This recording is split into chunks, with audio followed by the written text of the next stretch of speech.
12 kids died in that classroom fire in 1993. So why did one of them just whisper my name during attendance? I froze, chalk in hand, as the voice soft, childlike, impossible slipped through the quiet of Elmsville Elementary. The other kids didn't blink. They just stared, waiting. I don't know how I got here, standing in this haunted place. Let me start from the beginning.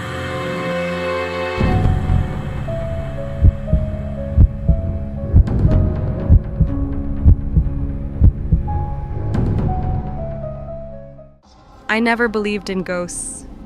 Growing up in Austin, I laughed off ghost stories as kid stuff.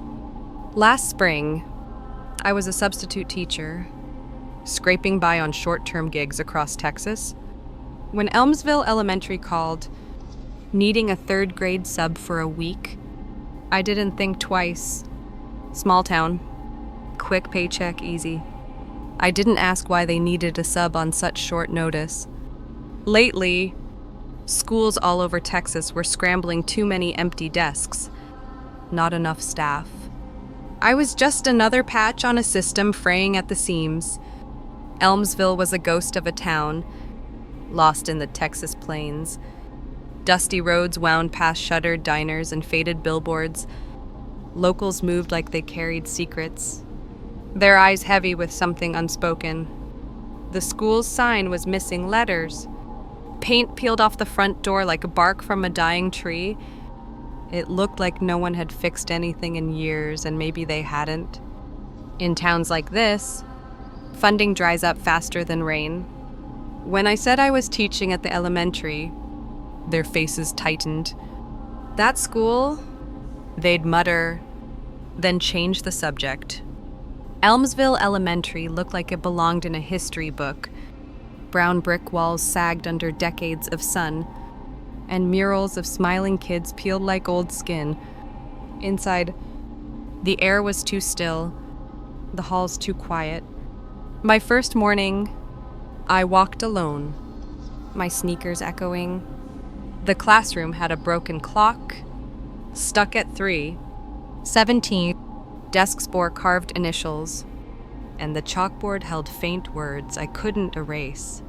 Help us, Kyle. The kids were unnaturally quiet.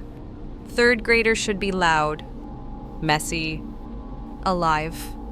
These 12 sat rigid, eyes forward.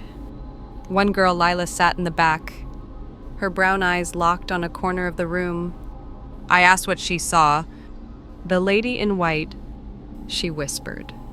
She doesn't like you. I laughed it off, but my skin prickled. That's when I remembered the attendance call, the whisper of my name, Sarah, in a voice that wasn't there. In a storage closet, I found a rusted filing cabinet. Inside was a 1993 class photo, edges yellowed. In the back row stood a girl who looked exactly like Lila, same eyes, same shy smile. My hands shook as I read the back. In loving memory of Lila M., died April 27th, 1993. I stared at the photo, then at Lila, sitting quietly in class. It wasn't possible, was it? At the library, I pressed Mrs. Hensley, the town's keeper of secrets. She told me about the 1993 fire. 12 kids died in a basement classroom, trapped behind a locked door. The report blamed faulty wiring, but whispers hinted at something darker. No one was charged. The school reopened in '99, and Elmsville buried the truth. Some things are better left alone, Mrs. Hensley said, glancing away. Friday after class, Lila lingered at the chalkboard, writing in perfect cursive Latin, not English. I froze as she turned, her eyes empty. In a voice too old for her body, she rasped. They burned. We screamed. He locked the door. He watched. My heart thundered.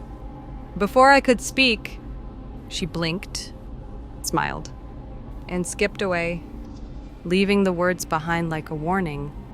I brought a mirror to class, hoping to break the tension. Kids love mirrors. But when I held it up, only 7 reflections stared back. 12 kids sat in the room. My stomach twisted. Lila met my gaze. Her head tilted, as if she knew what I'd seen. I shoved the mirror in my bag and moved on. But the air felt heavier, like the room was watching me. I stayed late one night, grading papers, chasing answers. A faint hum like a lullaby drifted through the halls. I followed it to room 204, a classroom I'd never entered. The lights flickered as I opened the door. Empty desks lined the room. In the corner, a girl sat humming. "You see us now," she said, her voice echoing inside my skull. Then she vanished, leaving only silence. Principal Gaines, 70 and sharp, caught me near the basement door. His eyes held a flicker of fear, like he knew what I'd found. I'd seen him pause outside room 204, muttering, glancing at corners where no one stood. In his office, I found a 1993 clipping, "Negligence suspected in fire." Gaines was the supervisor then. There were budget notes, 2 pages of requests denied. Maintenance reports ignored. One memo read, "No funds for sub-level renovation until Q4. That basement should have been sealed years ago." Instead, they let the ghosts fester. Another note. In his handwriting, "I saw her again. The lady in white." He'd known all along. Monday. The PA system crackled, then screamed with fire alarms. No smoke. No flames, just the kids, shrieking in unison, not in fear but in memory. Their voices layered like a chorus of the dead. Lila grabbed my arm, her grip cold. "Let us go," she whispered, her voice joined by others. The lights exploded, plunging us into darkness. The air reeked of ash, and I swore I heard Gaines sob in the hall. I grabbed Lila and ran for the exit, the school pulsing like a living thing. At the door, she grew heavy, her body slipping from my arms. I looked down, she was gone. In my hands was a singed hair ribbon, its edges black. Outside, the other kids stood silent, watching. The alarm stopped, and the school went quiet, like it had swallowed its own scream. The paper called it an electrical fault. No injuries, just a quick evacuation. The basement was sealed again, concrete poured like a grave. No one spoke of Lila or the 11 others I'd seen.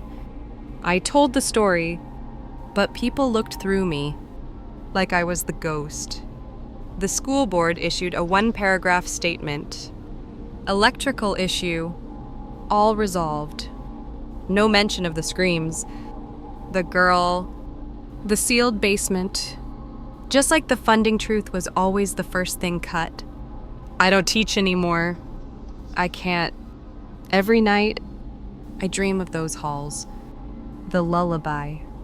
The whispers. The 12 are still there, waiting to be remembered. I left Elmsville, but it didn't leave me. Some doors never close, and some voices never fade. I hear them now, calling my name, asking why I didn't save them. And I wonder if Gaines hears them too, or if he's still hiding from the truth he helped bury. They needed more than substitutes. They needed someone who cared enough to listen, but no one ever budgeted for that.